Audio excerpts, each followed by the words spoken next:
வாழ்க வையகம், வாழ்க வையகம், வாழ்க வளமுடன். வாழ்க வையகம், வாழ்க வையகம், வாழ்க வளமுடன். குரு வாழ்க, குருவே துணை. ஆசான் அருட்தந்தை வேதாத்ரி மகரிஷி அவர்களை வணங்கி இந்த பதிவை தொடங்குவோம். வாழ்நாள் முழுவதும் ஆரோக்கியமான வாழ்க்கை வாழ்வது நம்முடைய முக்கியமான கடமை. முழுவதும் சொல்லும் பொழுது முக்கியமாக முதுமை காலங்களில் ஆரோக்கியமாக இருக்கணும். அது நமக்கும் நல்லது, மற்றவர்களுக்கும் நல்லது. அனைத்து உயிரினங்களும் முதுமையை நோக்கி தான் செல்லுது. மனிதனை தவிர மற்ற உயிரினங்கள் அனைத்தும் இயற்கையை சார்ந்து வாழறதால அவைகளுக்கு சுற்றுப்புற சூழல் மாறுபாட்டுக்கு ஏற்ப தன்னுடைய வாழ்க்கையை மாற்றி அமைத்து கொள்ளக்கூடிய தகைமை இருக்குது.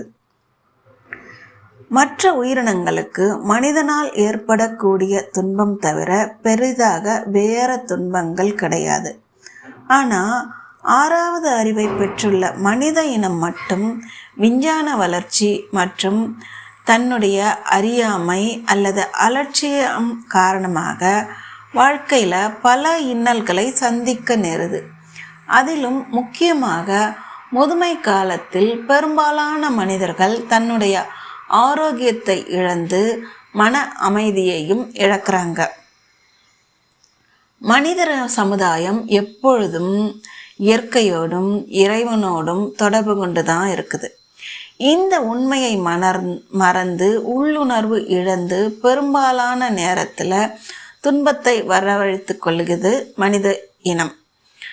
இதற்கான காரணத்தை ஆராய்ந்தோம்னா மனிதர்களில் பெரும்பாலானோர் துன்பம் அடைவதற்கு அவர்களுடைய பேராசைதான் காரணமாக இருக்குது. ஒருவரோட பெரும்பாலான வளத்தை இழக்க செய்ய வேணும்னா அவர்களோட ஆசையை தூண்டினா போதுன்ற ஒரு வாக்கியம் பிரசித்தி பெற்றது. அதனால் எப்பொழுதுமே விழிப்புணர்வோடு இருக்கணும்.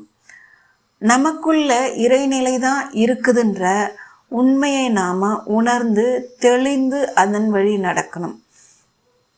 அப்படி இல்லைன்னாக்கா பெரும்பாலும் துன்பத்தையே சந்திக்க நேரிடும். எப்பொழுதும் நமக்குள்ள இறைநிலை தான் இருக்குது அப்படின்றது தான் எல்லா மகான்களோட கூற்றாகவும் இருக்குது. இதைத்தான் ஒரு மகான் எப்படி சொல்கிறாருன்னா, ஊனுக்குள் நீ இருந்து உலாவினதை காணாமல் நான் என்று இருந்து நலம் இழந்தேன் பராபரமேன்றாரு. நாம் அனுபவிக்கக்கூடிய துன்பத்திலிருந்து நம்மை விடுவித்து கொள்ள ஒரு சிலர் ஆலயங்களுக்கும் ஒரு சிலர் ஆன்மீக பெரியார்களையும் நாடுகின்றாங்க. அந்த மாதிரி ஆன்மீக பெரியார்கள் ஒரு சிலரை மக்கள் தன்னோட குருவாக ஏற்றுக்கொண்டு அவர் சொன்ன வழியே நடக்க முயற்சி செய்கிறாங்க. குரு என்பவங்க நம்ம துன்பத்திலிருந்து மீட்க வந்தவங்க, நம்முடைய அறியாமை என்ற இருளை போக்க வந்தவங்க. அந்த மாதிரி ஒரு குரு தான் நம்மோட அருட்தந்தை வேதாத்ரி மகரிஷி அவர்களும்.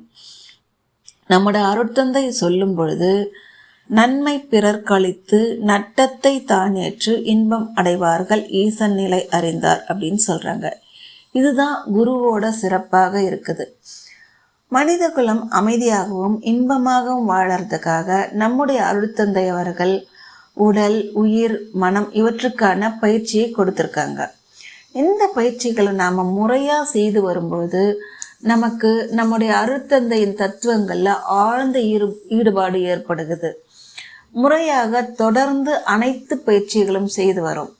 சில நேரங்களில் ஏதாவது ஒரு சில இடர்பாடுகள் ஏற்பட்டாலும் அந்த சிறிய தடைகளை நாம் முறையாக நீக்கி தொடர்ந்து பயிற்சி செய்து கொண்டே வரோம். அந்த மாதிரி தொடர்ந்து பயிற்சி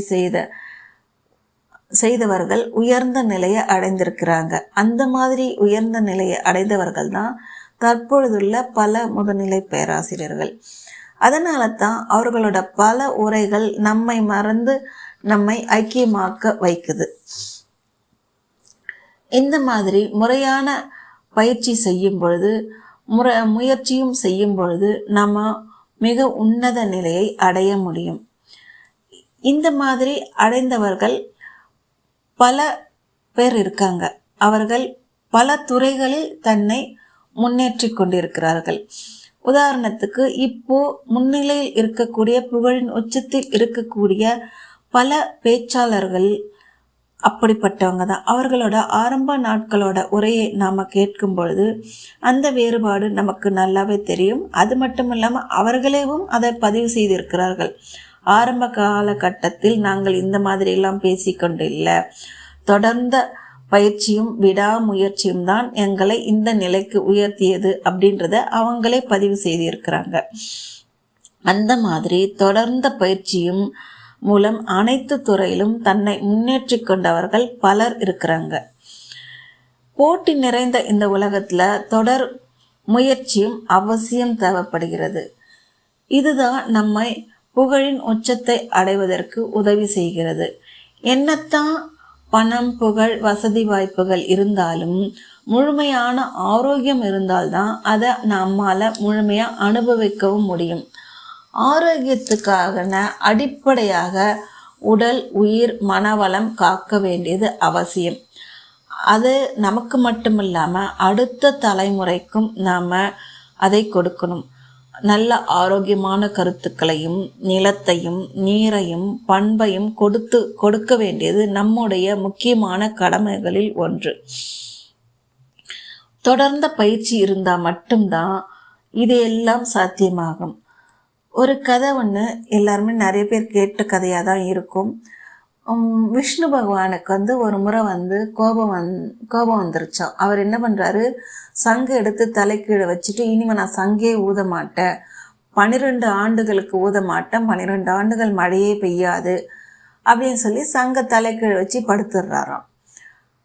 எல்லா விவசாயம் பார்க்குறாங்க, ஐயோ மழை பெய்யலைன்னா நம்மளால் விவசாயம் செய்ய முடியாது, ஏர் உழற வேலை இல்லை அப்படின்னு சொல்லி ஏர் கலப்பை எல்லாத்தையும் ஓரமாக வச்சிடுறாங்க.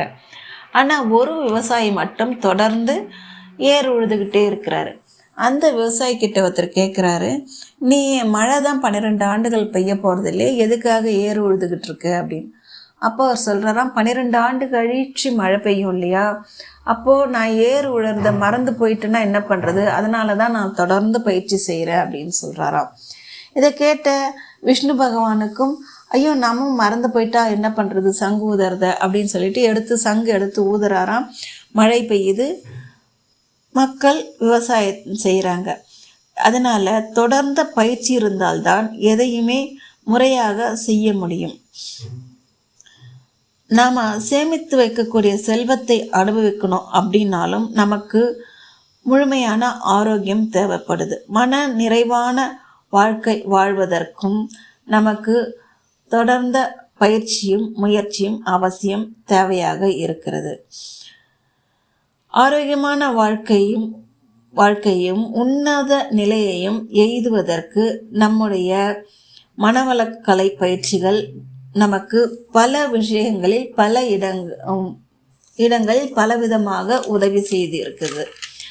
சத்சங்கத்தில் நாம் இணைந்ததற்கான காரணமே நம்மை நாமே தூய்மை செய்து கொண்டு இறைநிலை நோக்கின பயணத்தில் முன்னேறுவதற்கு தான்.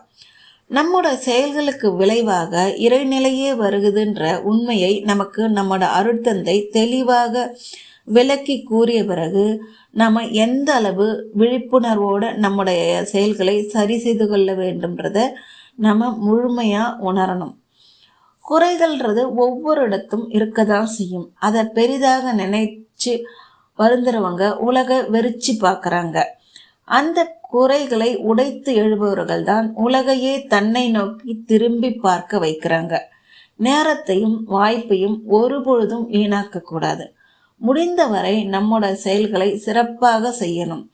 நம்மோட வினைப்பதிவே இன்னொருவர் மூலமாக துன்பமாக விளைந்துள்ளது என்பதை நாம் உணர்ந்து கொண்டால் பிறர் மீது வெறுப்பு எழாது அப்படின்னு சொல்லியிருக்காங்க நம்மோட அருட்தந்தை. அந்த வாக்கை நம்ம எப்பொழுதுமே மறக்கக்கூடாது. அதனால் எப்பொழுதும் நல்ல எண்ணம், சொல், செயல்களை பழக்கமாக்கி பயிற்சியின் மூலம் முயற்சி செய்து முன்னேறுவோம். அனைவரிடமும் உள்ளமும் உணர்வும் உள்ளது என்பதை உணர்ந்து விருப்பு வெறுப்பு அற்ற உயர்வு தாழ்வு இன்றி இயல்பாக வாழ்ந்தால் அமைதியையும் மகிழ்ச்சியையும் அடைய முடியும் என்று கூறி என்னுடைய இந்த உரையினை நிறைவு செய்து கொள்கிறேன். நன்றி. வாழ்க வளமுடன், வாழ்க வளமுடன், வாழ்க வளமுடன். வாழ்க வளமுடன். ஸ்கை வேதாத்ரி அமுதம் சேனலை சப்ஸ்கிரைப் பண்ணாதவங்க சப்ஸ்கிரைப் பண்ணுங்க, பெல் பட்டனை டச் பண்ணுங்க. அப்போ தான் நாங்கள் போடுற எல்லா வீடியோஸும் உங்களுக்கு கிடைக்கும். நன்றி. வாழ்க வளமுடன்.